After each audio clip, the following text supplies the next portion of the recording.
For the record, I just want to say that video was a joke and that I actually couldn't care less about people who overconsume video games because I feel like it's one of the things in the world where you should feel least guilty about when it comes to overconsumption. For context, in that video, I called out apparently hundreds of people who buy a bunch of games every Steam seasonal sale despite having hundreds of games in their backlog untouched.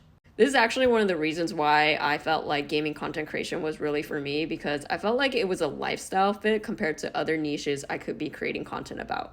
For example, there was a point in my life where I wanted to make more fashion content, and I feel like this enabled some bad behavior in me. For example, I was more inclined to buy more clothes, I was inclined to buy trending pieces, and the nature of clothes is just that besides it being expensive, the more you wear it, the more likely it'll end up in landfill. But generally with gaming, you can get so much value out of your buck. Like these games go for dirt cheap during these Steam sales. You can get so much value out of a single game. Like think about how much value you can get out of a Baldur's Gate 3 or Minecraft.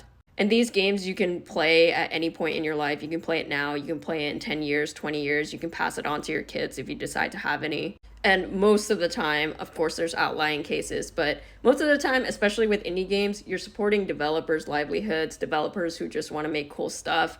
You are supporting a struggling industry, you're supporting art.